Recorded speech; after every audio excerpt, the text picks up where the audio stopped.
Hello, hello, hello, and welcome back to Spin Cycle Live. I'm your host, Nathan Hale. Today on the show, the United States government is back open. We have Supreme Court cases to talk about. We have a Turning Point USA event to talk about that got kind of bloody. If we're being honest here, we got some pictures to show you, and the BBC chairman steps down.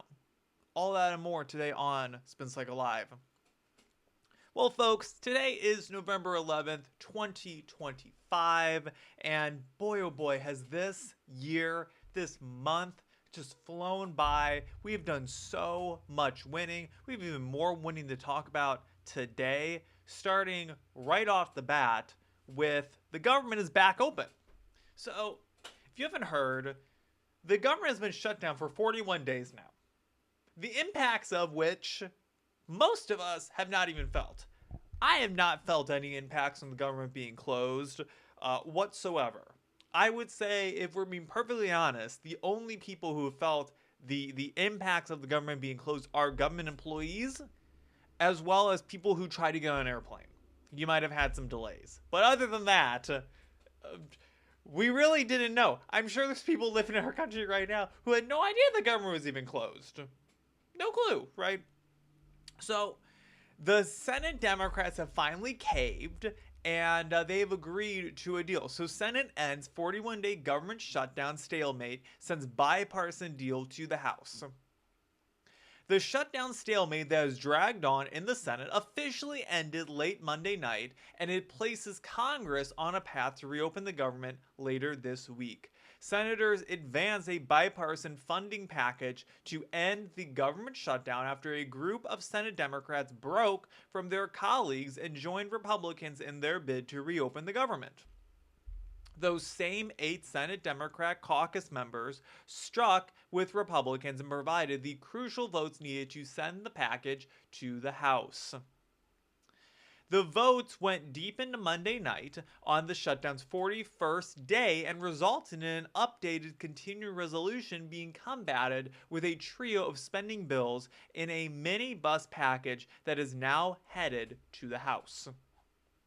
Senate Minority Leader Chuck Schumer and his caucus demanded throughout the entirety of the shutdown that they would only vote to reopen the government if they received the ironclad deal on expiring Obamacare subsidies.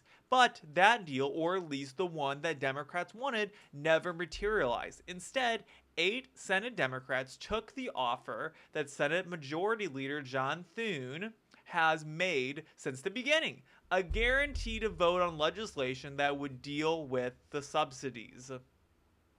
So, if we're being honest here, nothing's changed. Except one thing. Elections. Elections are over, right?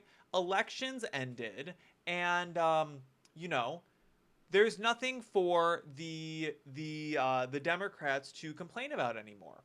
So, they're going to sit here and go ahead and reopen the government, right? Because all through last week, we had elections. And it allowed them to go on and campaign and say, oh, poor us, your EBT is on the line, SNAP benefits are on the chopping block, look at these awful Republicans keeping the government closed, you need to vote for Democrats, get out Democrats, go and vote, we gotta do something about this. And it got Democrats out to the polls. And, clearly it did. There were election after election won in New Jersey, Virginia, New York. It was a Democrat sweep, right? Now that's over.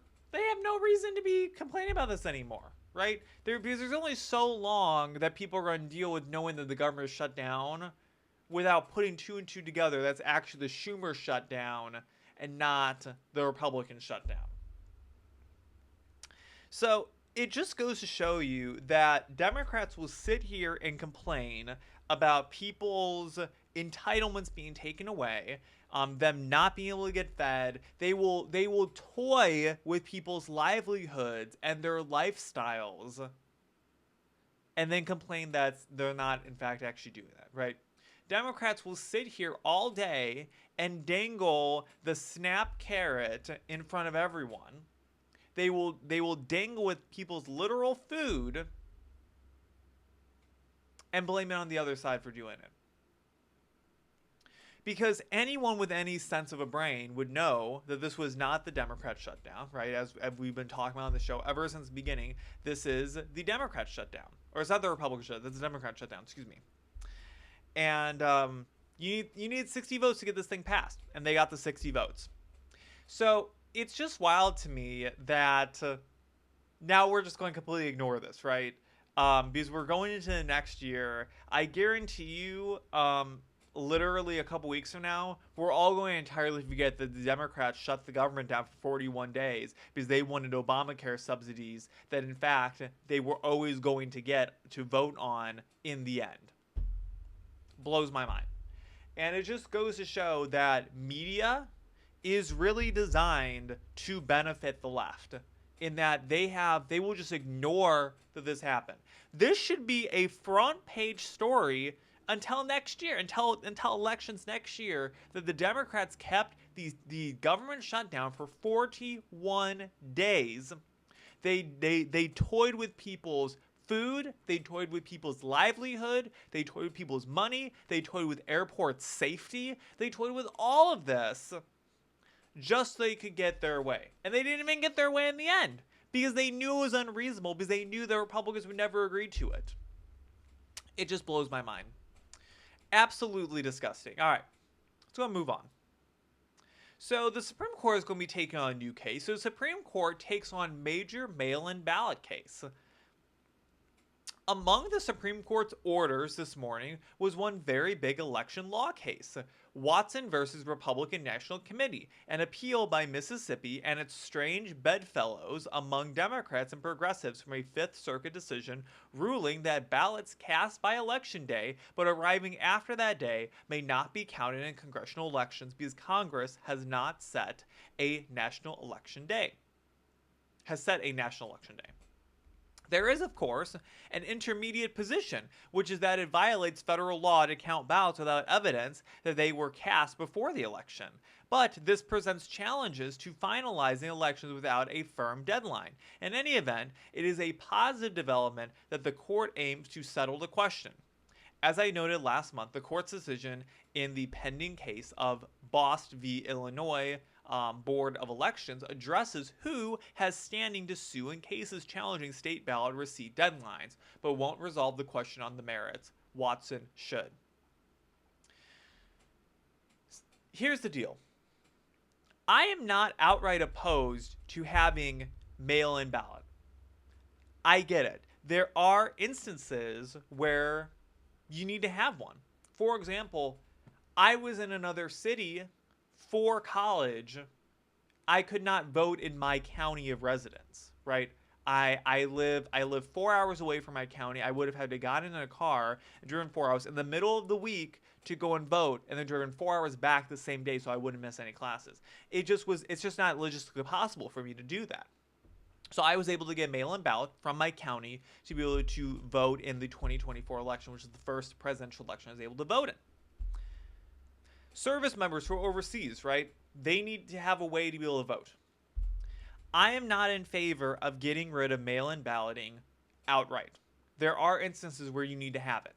However, I'm against mail-in balloting for just any old person.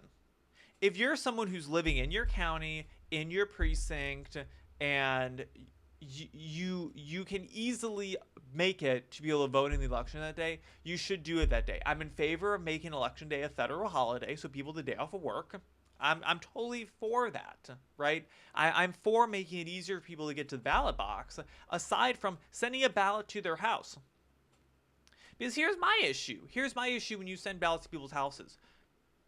Are they really informed, right? In my opinion, if you're going to take the time to go and vote in an election, I would hope that you've at least taken a little bit of initiative to know who you're voting for. I mean, clearly people don't, but it takes a little bit more initiative than if you just send a ballot to someone's house and just mark down the list, the first candidate, and then send it back, right? Because people do that. People are dumb like that. And I'm not afraid to say it. The electorate is not as smart as we'd like them to be in the United States. And they vote for people like Kamala Harris. And I'm not afraid to say it. Kamala Harris was an awful candidate. And the fact that she got as many votes as she did blows my mind. So This will be an interesting case to see because this is not election season, it's election day. And I'm okay if you want to start counting votes, you know, a day or two before the actual election day. But if you're having ballots that are coming after election day, you should be counting them.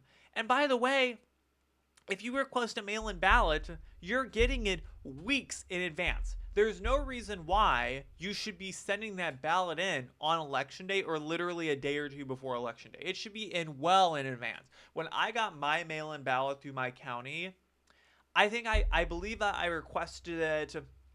Gosh, it seems like I requested in July, and maybe I got it at the beginning of October, and then I sent it in, you know, a couple days after that. So maybe, you know, early to mid October I sent it in. So over a month in advance of the election, pretty much, I sent it. Maybe about a month in advance of the election, I sent it in. And there was a deadline, right?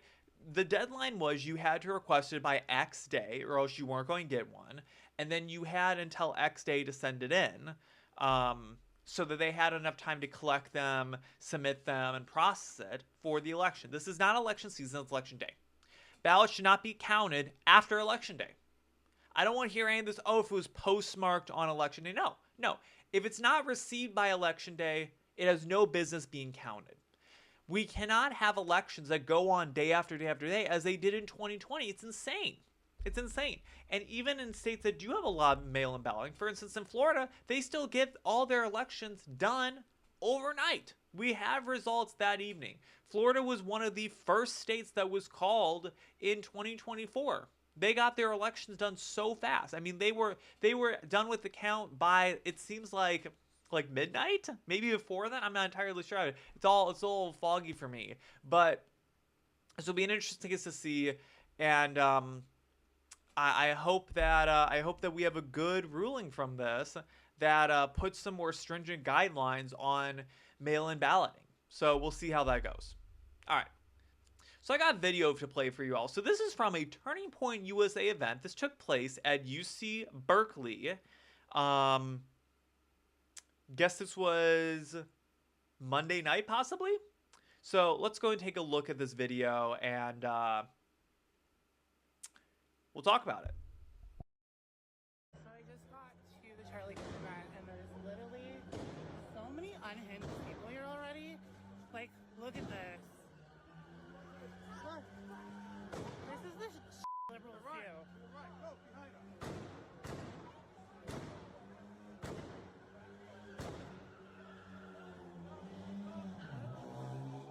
What the? Literally, this is the stuff conservatives have to deal with because you have unhinged liberals. This is the we're dealing with. Genuinely insane. What is wrong with people?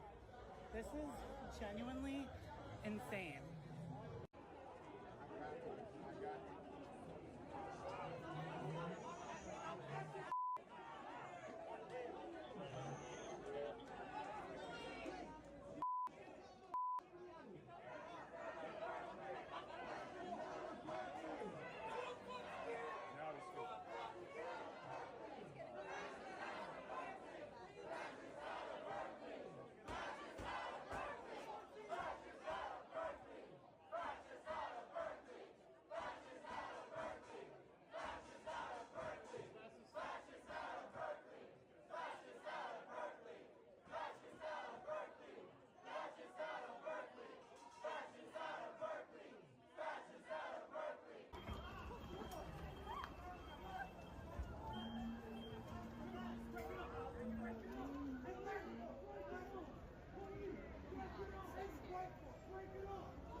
They got the police bikes.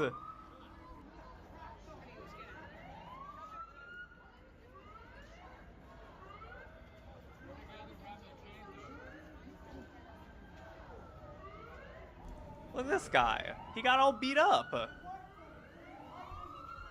You see his face? This is insane.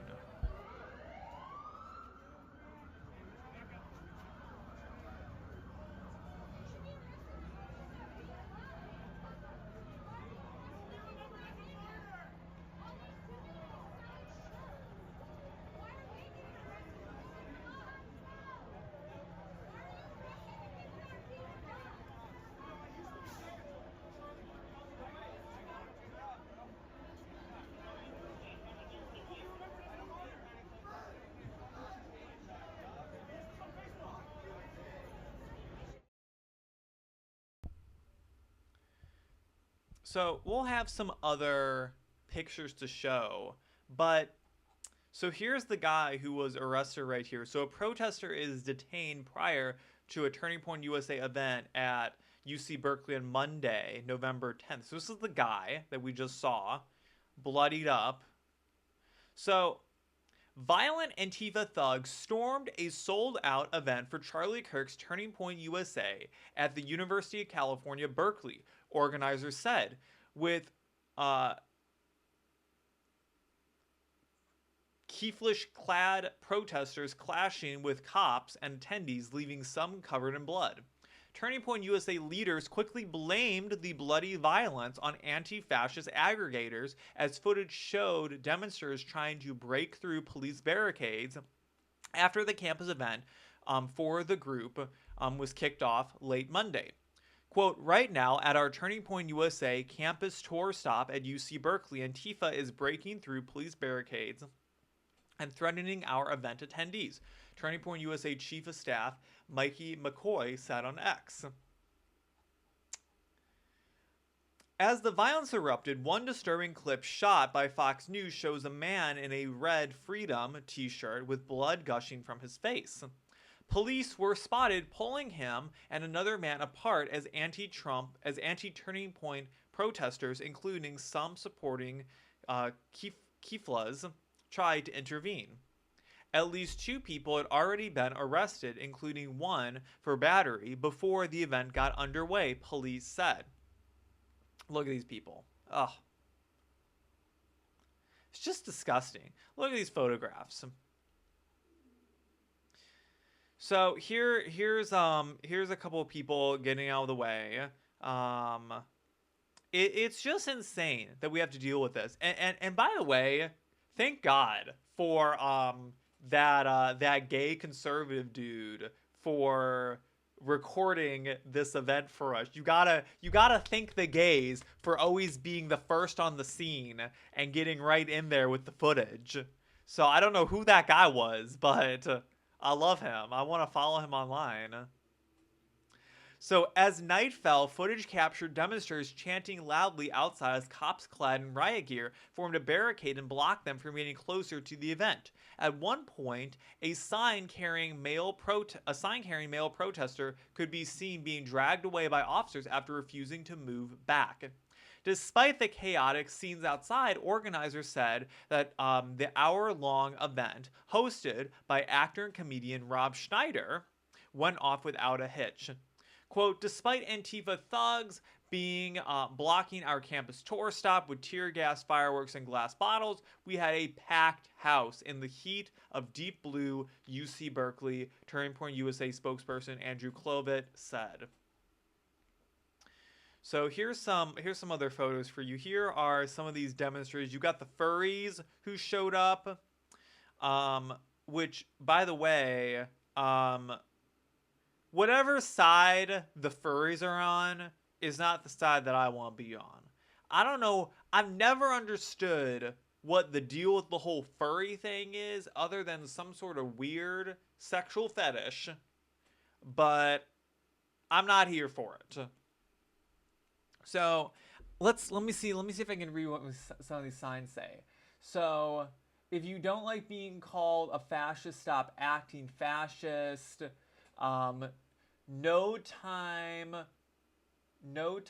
or peace for racists. I can't really tell what that one says. Charlie Kirk hated black people. no safe spaces for fascists. Kirk said death penalty should be public, quick, and televised. Congrats, bud. Just some honestly disgusting signs. Truly disgusting signs. So, I'd like to point out something here. The left, I'll give the left credit. They were willing to condone and condemn, or they were willing to condemn. They were willing to condone the death of Charlie Kirk, but they're willing to condone or condemn the death of Charlie Kirk as well. Some of them were. And we gave credit to them on this show. I pointed them out. I said, hey, give credit where credit's due. It's good that these people are saying this was a bad thing that happened and it was wrong. Where are the same people today with events like this? These people in the crowd who are calling Charlie Kirk a fascist, who are saying fascists are not welcomed here, one, do not know what a fascist is, and two, are the exact same people who pushed the rhetoric that got Charlie Kirk killed in the first place. Where are these same liberals who are pointing out, hey, having signs that say awful things like this is truly awful. It's really disgusting. Like, these people in this crowd should be absolutely ashamed of themselves.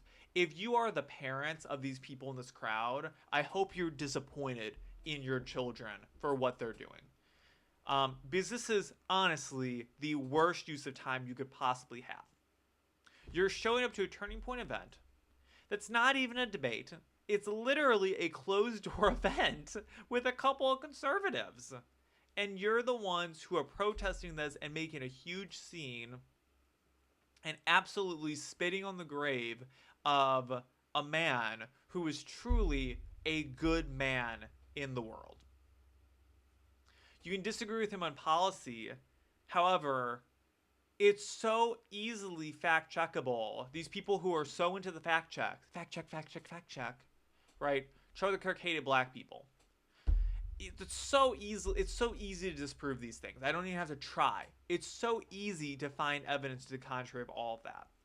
And the fact that people are getting into fights, that they're getting bloodied up, they are punching each other, they're being arrested, police is having to intervene. It is so scary for conservatives. This does not happen at liberal events. We showed an event that the super far left streamer Destiny was doing, and he was sitting up on stage. He had people coming and talk to him 6 feet away. Little to no security. Everyone was civil. No issues, right? But now all of a sudden, because it's a conservative event, we have the issues. It's just disgusting to me to see things like this, and it just truly baffles me. And it goes to show that the left is the party of violence. Because where are they right now? Where are they? We had congressmen, we had senators, we had liberals in the media saying that they want to lower the temperature. We need to lower the temperature, everyone. We need to lower the temperature. Where are they lowering the temperature now? Where are they today? Where are the supercuts of all of the different liberal platforms condemning the action of these people? I'm glad to see people are getting arrested. That's what needs to happen. People need to start being thrown in jail because of their actions. They need to start having actual consequences for doing things like this. You cannot act a fool and expect to just continue living your life like normal. And as I was saying, where are they at? Where are they at? The Democrat Party is the party of political violence in this country. It has been proven today by the fact that there are no Democrats who are coming out and condoning this and condoning the actions of these protesters here at this event. We proved it last week with the election of Jay Jones in Virginia, and we proved it after Charlie Kirk was assassinated with all the Democrats who came out on social media saying it was a good thing that he got shot. It just enrages me so much. It's one of the few things that truly boils my blood, that we have people who are so mentally gone that they think this is reasonable behavior and that they're doing a good thing. These protesters, all these people, look at their faces. Where are they? Let's pull them back up. Keep going back to this picture. All these people with their masks on and their sunglasses, they think they're doing the right thing. They think that they are doing the right thing. Look at this girl here. Look at her. Look at this thing. Look at all of these people here. They think they're all doing the right thing, showing up and protesting this. I have nothing wrong with a protest. This is not the right way to protest. This is absolutely the wrong way to protest. Protest should not be spitting on the grave of someone who was publicly assassinated in front of an entire country. Protesting is not bringing light to that or saying that anyone ever deserves to die in that way. Protesting is not spitting on the grave of someone who's publicly executed and just completely ignoring the millions of people, including myself, who had to see those videos, who still live with the trauma of that event, who are still recovering from everything that they saw on that day. This is not protesting. This is acting the fool in public. This is being an attention-seeking narcissist who truly is showing to the world that their $100,000 education at UC Berkeley is worth this much. This much. Zero. If you are protesting and saying that you are against fascism, what you're protesting against, babe, is not fascism. Sorry to say. It's not fascism. What you're doing, that's fascism. What these people are doing in trying to shut down an event, in trying to silence the voices of their opposition by killing their political rivals, that right there is fascism. That right there, my friends, is what we are fighting against and what they believe they are, but in fact, they are right there. The left would love to look at people like us and say that if we were in Nazi Germany, you would have so gone along with the Nazis, right? I got a comment on Twitter with all the people who are protesting against the ICE officers saying I had mentioned it's ridiculous to try and protest these guys and attack them. They're doing their job. They have families at home. They're just doing their job, right? I had someone comment on my post and say, oh, well, that's what they said about the Nazis. They were just doing their job. These people right here are the ones who would be on the side of the Nazis. These people right here are the ones who think they're doing the right thing when in reality they're doing the absolute wrong thing. The difference between what ICE is doing and what these people right here in this photo are doing is that ICE is enforcing laws in our country that have been on the books literally for decades. They're just finally enforcing them. Literally been on the books for decades. What these people are doing right here is trying to stifle free speech, try to terrorize people like us, trying to shut down events, trying to kick people out of their city they don't agree with. Not the same thing at all. Not the same thing at all. Just keep that in mind when you see these protests happen with these honestly ugly people. The uggos. They're uggos that show up for this. The guy in the video, I want to be best friends with the guy in the video. He rocked. I want to track him down and find him online. I gotta find whoever made that video. I'm gonna figure that out later. I'm gonna tweet at him if I can find him. All right. Oh boy. So we got another Supreme Court story.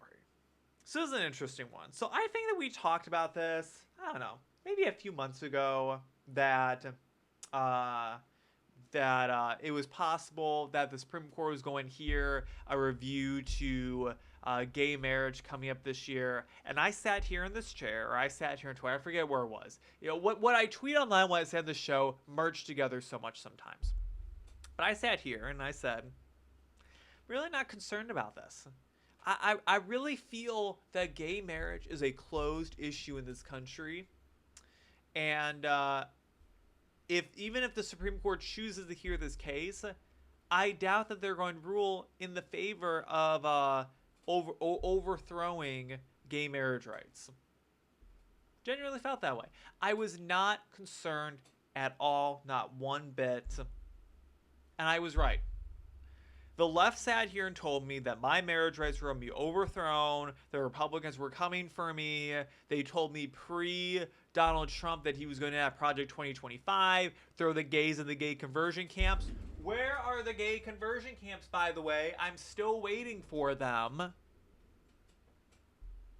They told me they were going to send me to the camps. I'm still waiting for them. Where are they at? So, why the Supreme Court may never review gay marriage is from the Daily Signal.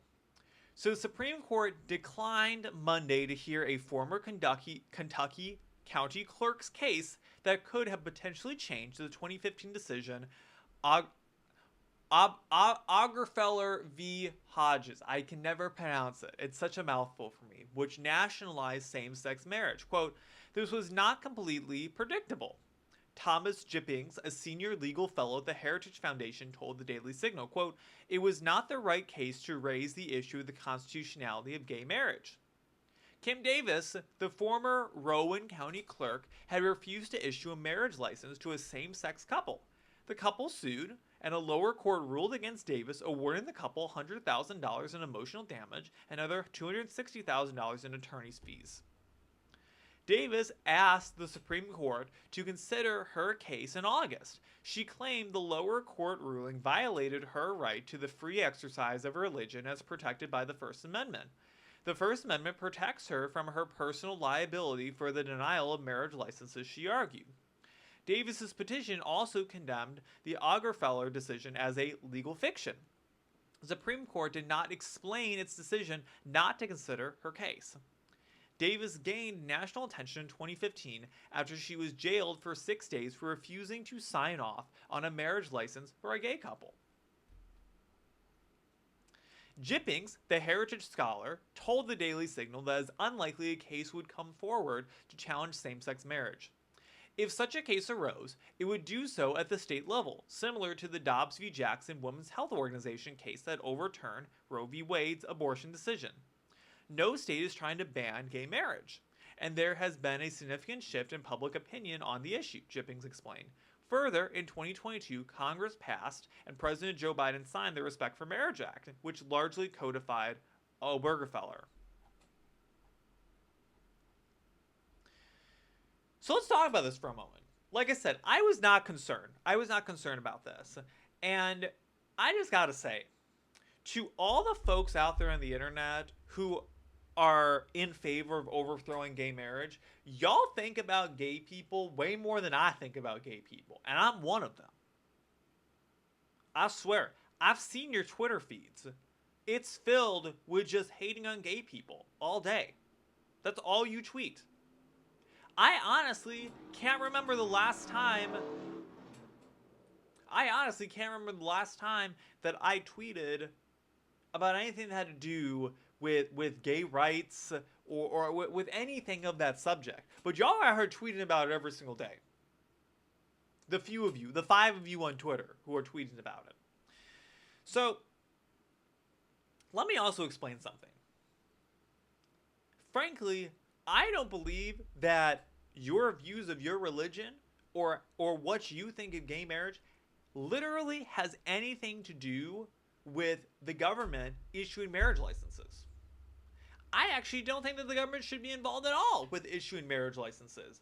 I think that if you can prove that you are two people who are living in a joint household, who are living together, you're entitled to benefits through the government. That's it. Nothing more. I don't know what. And by the way, it could be a simple contract. People enter into contracts all the time with each other that has nothing to do with the government. So I think the government should be fully taken out of the whole marriage license issuing game, and just be, hey, hire an attorney. You draft a contract that says, hey, we're two people, we're married to each other, we are agreeing to live in, a mutual living arrangement, blah, blah, blah, whatever you want to include into it. That's what you can submit to the IRS to get your joint taxes filed. That's what you can submit to get your benefits, through your health care, whatever it is, right? Should be completely immaterial if you're married to a man, if you're married to a woman, if you're two women married together, if you're married to a trans person, whatever it is. Doesn't matter. It doesn't matter, right? Your views on religion have nothing to do with my government benefits, right? And I'm in favor of less government benefits, but I'm also in favor of things being fair for everyone, right? And as long as traditional male-female couples can get government benefits, male-male couples should be able to get those same benefits too, right? It's not the government's job to play God and decide what is morally acceptable or not to an extent, right? And this right here, like, I don't believe that your religion has anything to do with doing your job. This woman was a county clerk. Her job is to issue marriage licenses. It's not her job to decide who can get a marriage license and who doesn't. It's not her job to decide if it's morally acceptable for two men to get married or not. It's her job to issue the marriage license and put the rubber stamp on it and submit it to the county files. It's her job to do that. Just as it's not her job to decide if two black people can get married, or a white person and a black person get married, or if an Asian and a black person get married, right? It's not her job to decide if that's morally acceptable or not. It's her job to put the rubber stamp on there and do it. If she wants to go home and complain about gay marriage, she can go and do that. But in terms of her doing her job as a county clerk, no, it's not her job at all. And the court made the exact right decision by finding her liable for not doing her job. So I agree with this article. I don't think that gay marriage is going to be an issue that we're going to really hear about all that much for quite a long time. This definitely was not the right case to bring it up in. And here's the thing. Here's where really one comes down to it. I don't care if you want to send gay marriage back to the states. I don't care what you want to do with it, just as long as I get the same benefits as anyone else. Call the civil union, call whatever the heck you want. I don't care. As long as people are treated equally, that's all I care about. I don't care about anything else other than that. I just want equal protections. That's all. Right? We have equal protections for literally everyone else in this country. I believe that a same-sex couple falls under those exact same equal protections. No questions asked. Simple as that, right? So I saw this story. I had no idea they were even going to look at this yesterday. I saw this pop up on my news feed. I was like, yeah, shocked. Shocker, folks. Shocker. They all told me I was going to get thrown in jail. They told me I was going to be sent to the camps. They told me they were coming to round me up. Look, that's not happening. And by the way, the conservative majority of the Supreme Court denied to hear this case. That should tell you something right there, that this is a closed issue. If the conservative majority, there's no other point in the past 10 years, gay marriage was signed in 2015 nationwide. There's no other point in the past 10 years that it would have been a better time to have reviewed gay marriage than right now, when we have a conservative majority on the Supreme Court. And they chose not to hear it. That should tell you everything you need to know. All right. We got one last story for y'all, then we're on sign out for today. So, BBC chairman apologizes for error of judgment in Trump's speech edit. So, last week we played a clip on this show that talked about how the BBC had manipulated a piece of a Trump speech. It was a speech that he gave in front of Capitol Hill that basically insinuated that Trump was encouraging his supporters to go and rally and participate in a violent protest against the Capitol, overthrow the country. When in reality, they had spliced together two sentences that were 20 pages apart, basically, right? And made it sound like it was one thing. And they put music on the background and make it seem like it was all one cohesive clip. It was very manipulative of them. They got caught and called out by it. So now we can see the repercussions. BBC Chair Samar Shah on November 10th apologized for an error of judgment in the editing of a speech by President Donald Trump that raised the ire of the U.S. president. But he rejected claims of systemic bias in the broadcaster's news reporting. Oh, God. He rejected claims of systemic bias. Wow, really? After all that? Okay, BBC. Sure. Mounting criticism of the BBC's news led to the resignation of its Director General, Tim Davie, and Chief Executive of News, Deborah Turnus. Good! See ya! Bye! You deserve to lose your job after that.